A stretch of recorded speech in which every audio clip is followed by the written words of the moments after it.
And I think there's a lot of misconceptions out there about urinary incontinence, that it's just a normal part of aging, or this just because I had babies, or this is something I have to deal with.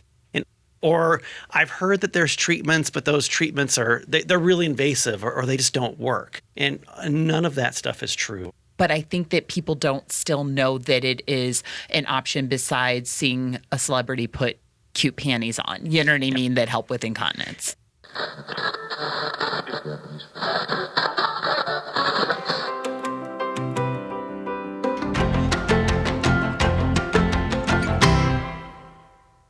Hello and welcome. I'm your host, Angie Swartz. Today we're talking about women's health. In particular, we're going to touch on a topic that sometimes can be a little embarrassing, maybe even a little taboo. We're talking about overactive bladder and incontinence. But today, it is not taboo because we have two experts here who are going to talk us through everything. We're going to walk through it all.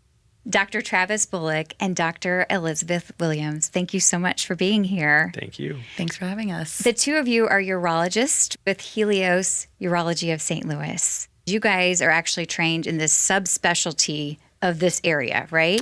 That is correct. Yeah, we're one of the few urologists in this area who've done extra fellowship training after residency to really subspecialize and really concentrate our efforts in this area. So when we talk about overactive bladder incontinence, is there a difference between the two? It's kind of a continuum. So there's a couple of different types of incontinence. There's one particular type called urge incontinence, which is part of the overactive bladder spectrum. Overactive bladder being someone who's peeing, more than 8 times in a 24-hour time period, more than 1 time at night. And then those patients sometimes just have overactive bladder, but some of them also can't make it to the bathroom in time, and that's urge incontinence. There's a different kind of incontinence if you want to kind of hit on that part. That's the one type, is the overactive bladder or urge incontinence. That's probably actually the more common of the two. Some studies suggest it's up to 1/3 of the population has an overactive bladder or urge incontinence. This is very different than the other type. This is the stress incontinence, or the stress incontinence has nothing to do with emotional stress, but it's physical stress on the bladder. So it's the cough, the sneeze, the laugh, the jump, the lift, the dreaded trampoline park. That is the other main type of incontinence. And that's the one I think a lot of women associate with childbirth or having babies, which is definitely one of the risk factors for it, but not the only one. Okay, so how common is that? I would think estimates I've heard is up to, 17 to 20 million people. Wow. Yeah.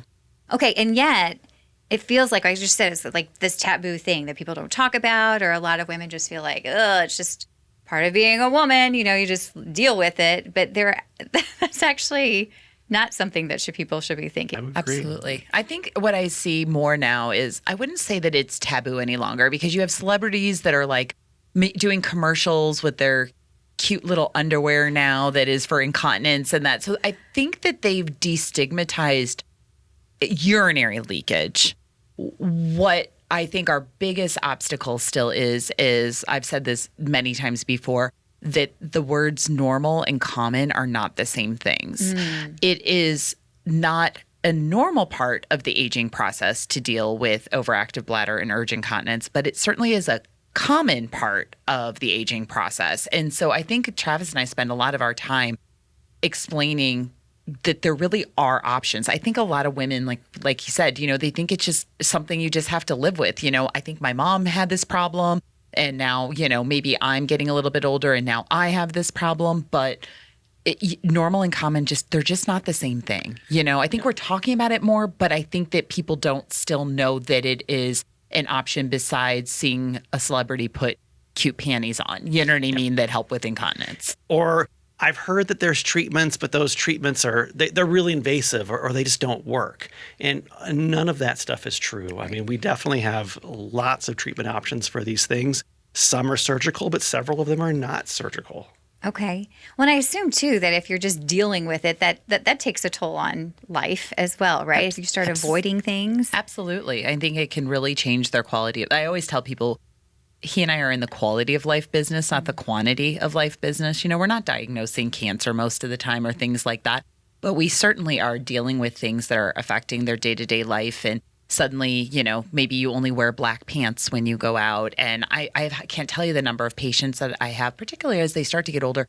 They may not be willing to go on like an overnight trip, or they won't stay at their kid's house or a friend's house because they're worried that they're going to leak on a mattress that isn't theirs, or things like that. So they really will change what they do and avoid trips and things like that. Not go on a bus trip. I have a lot of my ladies that like, oh my gosh, I would never go on this trip. Where am I? Or going to Europe and packing pads. I can't tell you how many times that comes up, that patients are like, I can't go international. One I hear all the time is my grandchild's graduation. I don't feel like I can go to that because if I can't go I can't sit at the top of the bleachers. And if I don't know where the bathroom is, I can't get there. Right. So I'm going to have to skip this graduation. Right. I have to skip this family vacation because of what I have to pack or if I don't know where a bathroom is. So it's a huge quality of life burden.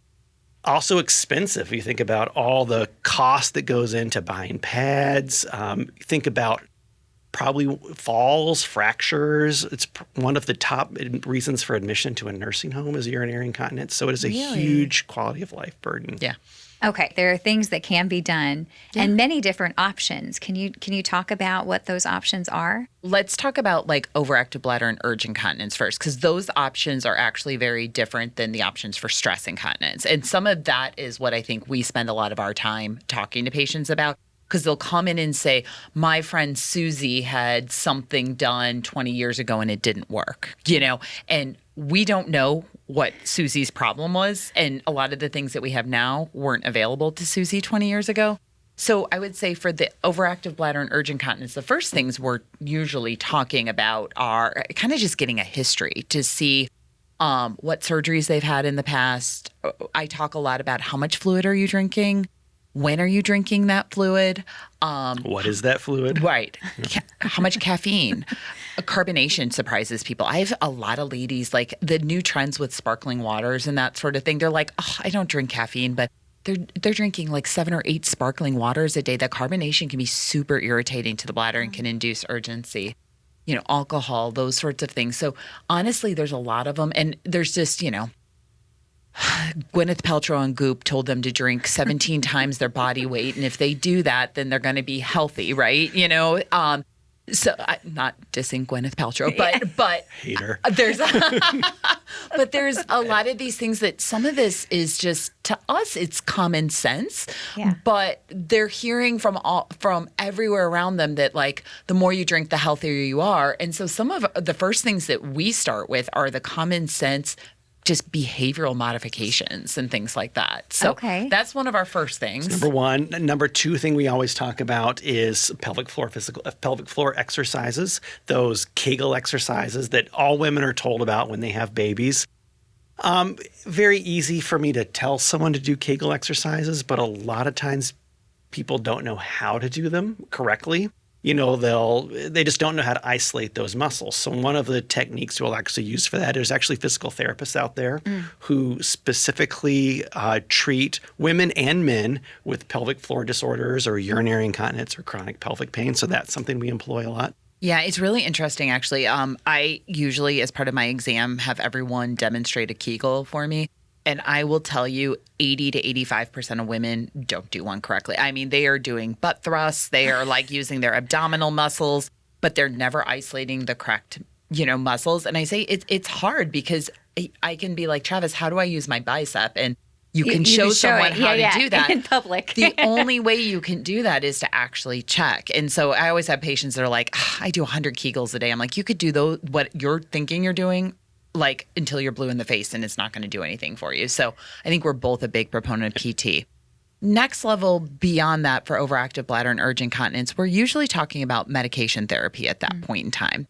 And there's really 2 categories of medication that are on the market. There are the older drugs that fall into a category called anticholinergics. They've been on the market for years.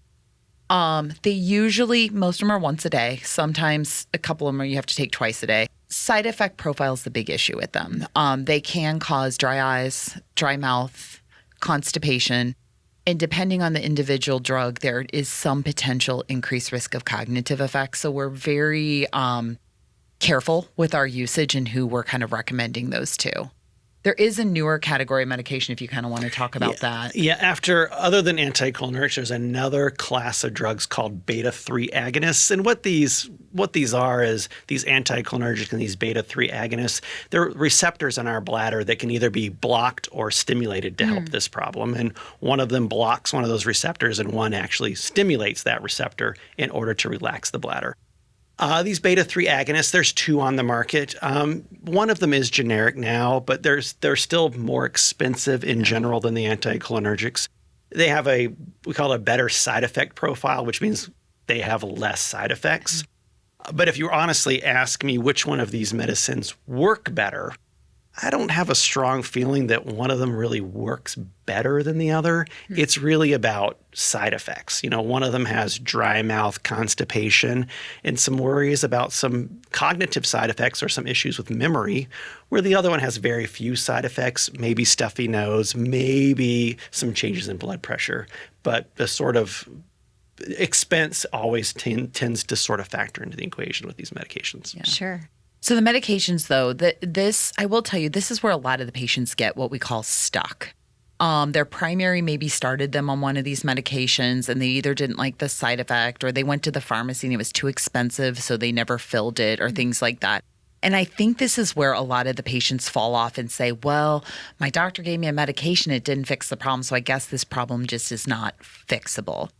They've done a lot of studies on patients and how often they refill their prescriptions and things like that. And they found that over 80% of patients by a year after what you've been prescribing this medication, over 80% of patients are not refilling a medication after a year. We think, or their doctor thinks they're doing great, because but they didn't fill it or it was too expensive or whatever else. And they just said, I guess I just have nothing else available. I'll just live with it. And if you ask them why, the answer is usually it didn't work for me, or the side effects were too severe. So. Yep. And are they too embarrassed to bring it back up, or what's the top? I think it's a combination of things. I think that maybe they're too embarrassed to bring it back up, or maybe they have the misconception of that's where the story ends. That we had nothing left to offer them. Yeah. If you came to see me 3 times and I gave you 3 different medications on those 3 visits and all 3 of them didn't work, my assumption as a patient would be, well, this person doesn't have anything else to offer me. There probably is nothing else. There's no real need for me to go back. But fortunately, that is not true. Right. And I really think that Dr. Bullock and I and our physician extenders are very big about talking to patients at their first office visit to say, okay, this is somewhat of an algorithm on how we treat this. But even at the very first visit, we have posters on the wall. And we're typically talking about the idea that there are other options out there. We're going to start with something conservative. But if this doesn't work, you're not going to just stay stuck, in the medication kind of vortex where you just never kind of get beyond it. So I think we really try to make sure the patients are aware of that. We even have people that are part of our organization that help to try to touch base with these patients to see how they're doing. We call it an overactive bladder navigator, that we have someone whose job it is to kind of touch base with the patient to see where they're at and to make sure that we're not losing those patients, that they're not kind of falling off and we think they're doing fine on their medication. They're just going to see us in a year and they actually just stopped filling it 6 months ago. So we really try to start bringing up the idea that there are other options very early in the process so that they don't lose hope that there isn't something more for them. Sure. Okay. Yeah. So what then happens if we've tried the medication, that doesn't seem to be working, or whatever the side effects? Sure. So then what's next? We have lots of things. So we used to call these 3rd line options. The first line being, Kegel exercises, fluid limitation, the second line being medicine, and the third line being these other options. But it's sort of been changed over the last year, that a lot of these, what we used to think were these advanced or 3rd line options, we're sort of introducing them much earlier for people. Because honestly, I think people are looking for an answer, and then these more advanced options are typically more effective than some of the medications and conservative options. And these fall into mainly 2 categories. One category being botulinum toxin or Botox, and the other one being nerve stimulation, either something called sacral nerve stimulation or tibial nerve stimulation. Botox therapy is something, so when I talk to someone about it, what that looks like is it's about a 5-minute appointment in the office. They come in, we put lidocaine in the bladder. We go in with a small scope so that we're able to see. We take a look around the bladder, just make sure there's nothing else going on. And then we deliver about 10 super quick pokes around the lining of the bladder. It depends. It can vary the number of injections, but anywhere I'd say between 5 to 15 injections. What the Botox is designed to do is I describe it as a partial paralytic to the bladder. You know, we're partially paralyzing the wrinkles in our forehead.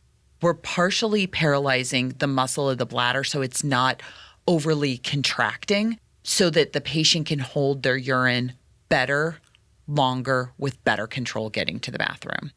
On average, the Botox, I tell people, is usually about 4 to 6 months. It's very similar to cosmetic Botox before it needs to be repeated. Insurance typically will allow someone to have it repeated as often as every 3 months or 91 days. I have some patients that go over a year without needing a Botox injection, but I'd say on average, someone's probably in the office about 2 to 3 times a year for it. Risks are very minimal. They may see a little bit of blood in their urine for a day or two. It might be a little burny the first time or two that they pee.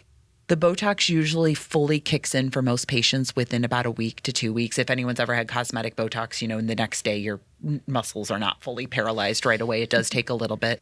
And I like to say all these things because I also like to manage expectations.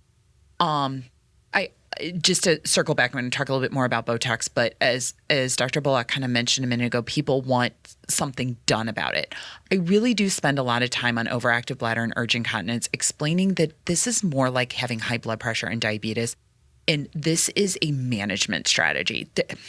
There's not a cure for overactive bladder and urgent incontinence. It is a management, and we use our kind of benchmark of improvement as a 50% or more improvement from where they were prior to these interventions.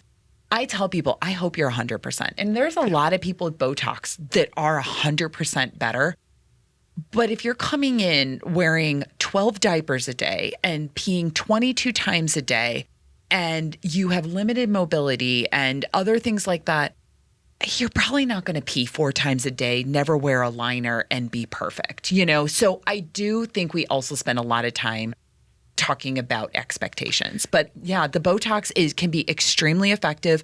The risk of bleeding or infection is extremely low. The most common complication, when you look at the original studies for Botox, there was about a 6% chance of issues with incomplete bladder emptying. I will tell you in our practice, I don't know about yours, but I would say it's actually less than 1% of patients that actually really either cannot urinate or are retaining enough urine that it is uncomfortable and we have to temporarily teach them how to catheterize.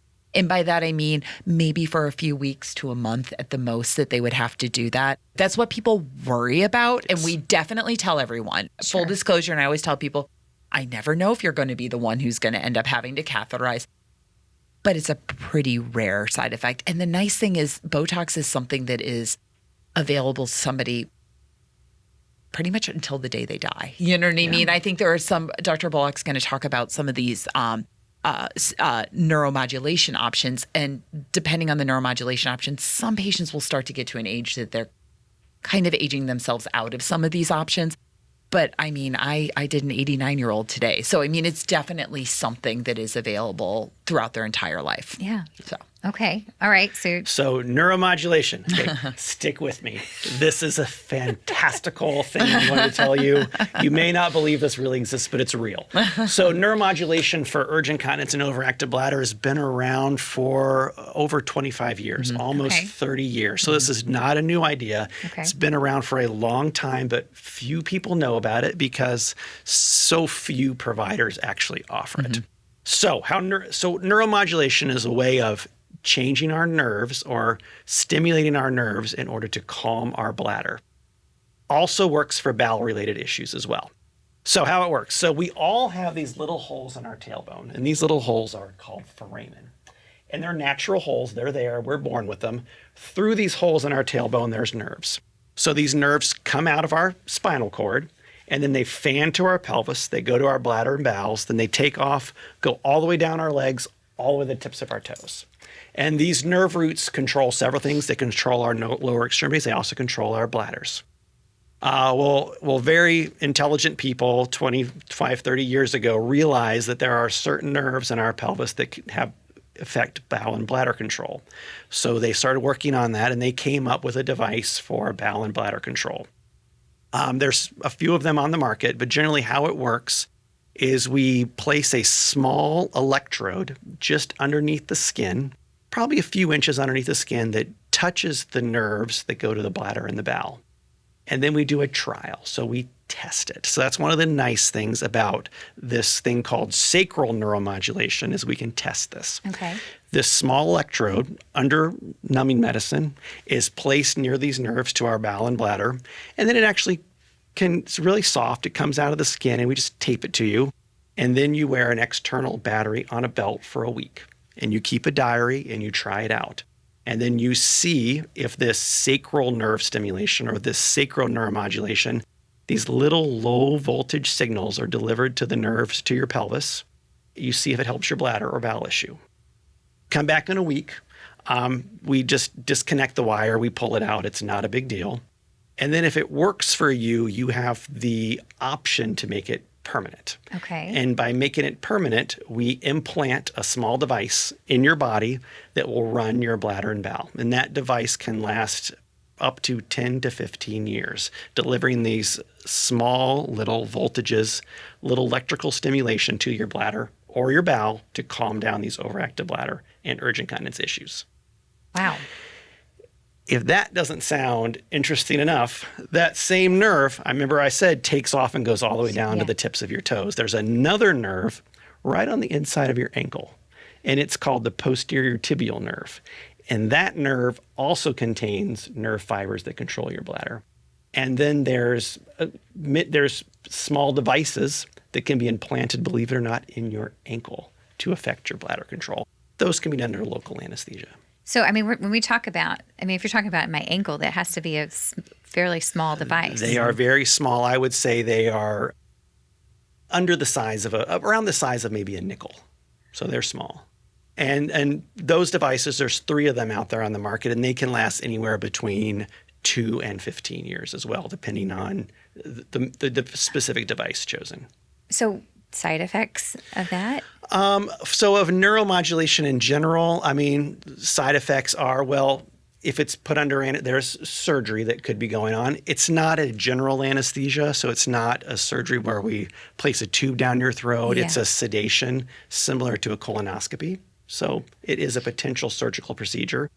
And these devices do have a battery life or a lifespan, so they will need to be removed or replaced at some point when the battery needs to be replaced.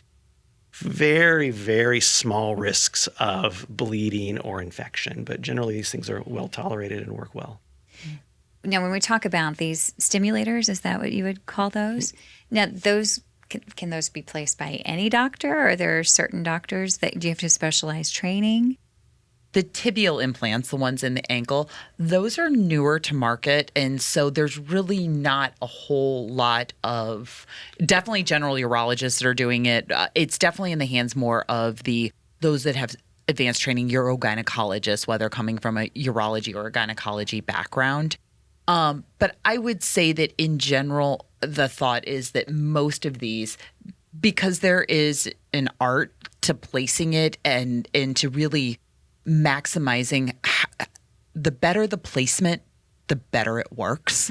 And so probably seeing someone who does a lot of these would behoove you, because as opposed to someone who does maybe one a month or, every few months, Dr. Bullock and I do a lot of these on a very regular basis. Yeah, like all surgical procedures, there's technique issues to all of them, and experience.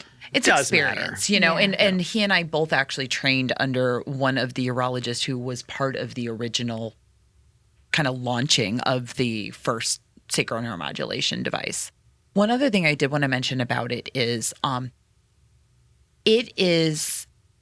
if you notice we use the word sacral neuromodulation, it doesn't turn your bladder on or off typically, okay? What it is doing is it is adjusting the abnormal signaling that is happening between your brain, your spinal cord, your pelvic floor, and either your bladder or your bowel. Because I have some patients, because they have the ability to make adjustments to this, they can turn up the stimulation, they can turn down the stimulation, they can adjust different programs or different ways of feeling that stimulation.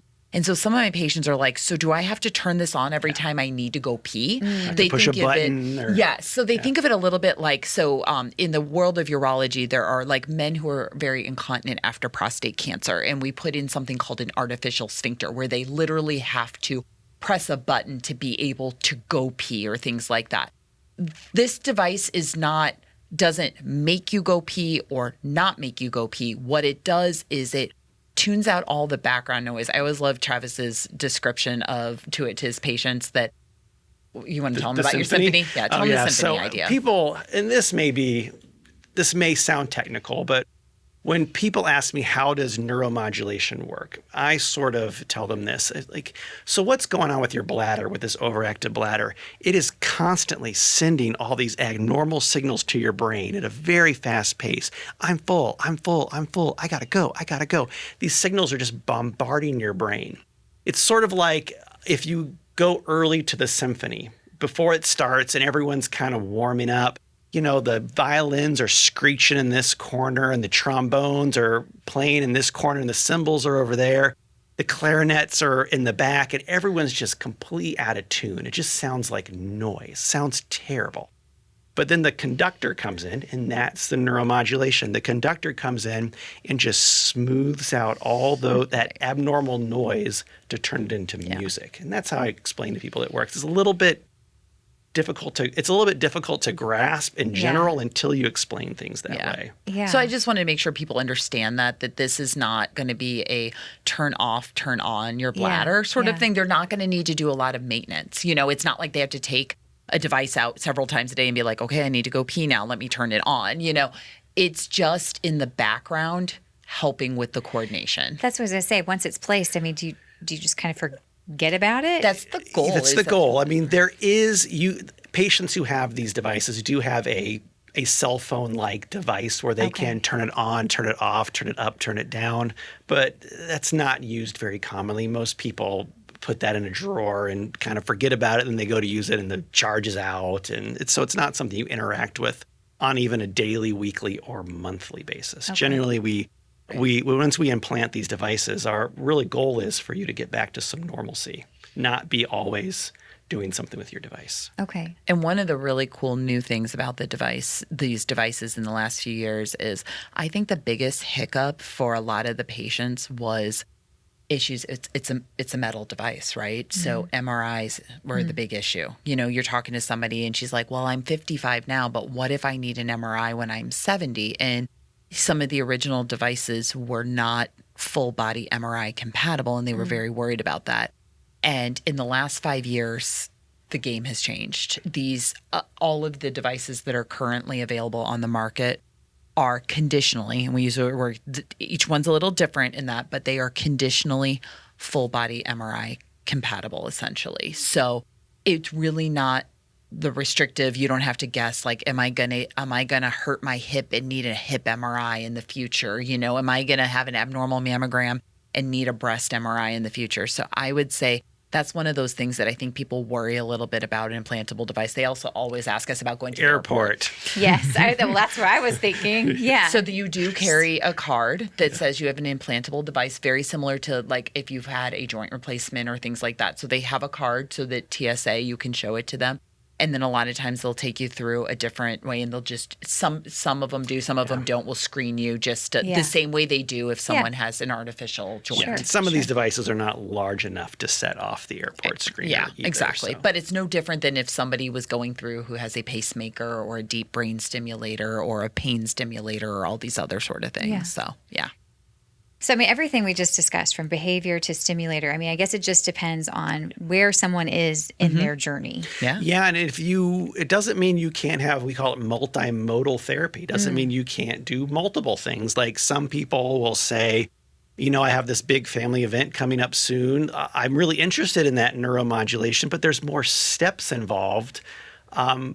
Maybe I do Botox for a while and then I just move on to that or back and forth. So none of these are anything you're sort of committed to long term. So if somebody is experiencing some of the symptoms that you guys mentioned with overactive bladder, what should they do? What's the first thing that they should do? Cut back on their caffeine and not drink rolling up into bed. And when they get up at night, get up and take another glass of water, because people tell me that all the time. But I think the first thing they should do is they should tell their doctor. Yes, advocate for yourself is the very first thing you should do. And if you don't get the answer you want when you tell the doctor, you keep looking for it, because there's people out there that want to help you with this problem. Right. And a lot of people ask me, number one, they'll ask me, do we take new patients? Yes.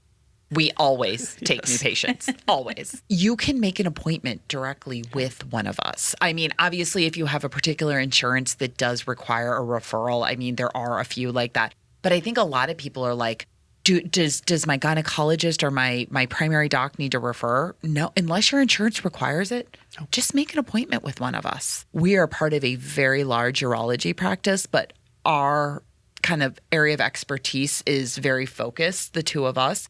And that's the beauty of having this huge urology practice, is that we can have a few that are experts in certain kind of cancers or erectile dysfunction or incontinence.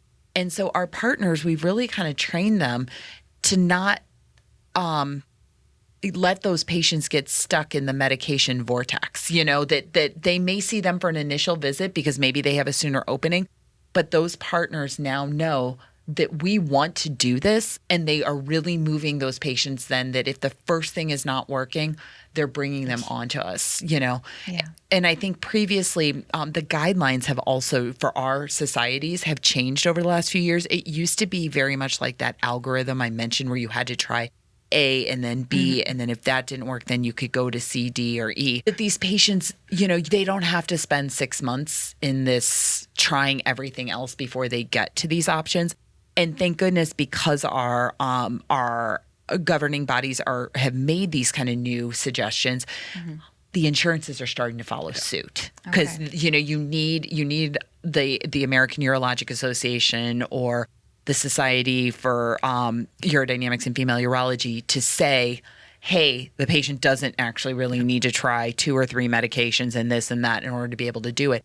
And then insurances, we can point to that, and then we can get insurances to pick this up. That's the other question people ask all the time. Is it covered? Is it covered? People always ask. This, just because it's a quality of life thing doesn't mean it's not covered or it's not important. And also doesn't mean that it's not important to your insurance company. I mean, these insurance companies are very smart. They know how much a fall and a fracture cost. I mean, a fall and a fracture costs $250,000.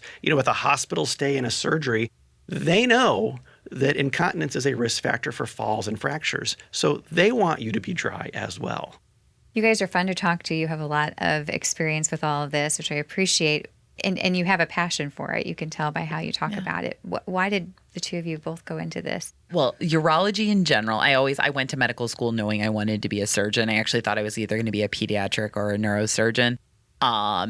Those particular fields, when I got into it, the urologists were way more fun, honestly. Like, urologists in general are I would say we're I'm sure that my neurosurgery colleagues would be so mad at me, but I think we're the most normal of the surgeons out there. We have like genital humor on a regular basis. Like, we have to be kind of normal people, you know what I mean? To joke and to do the things that we do.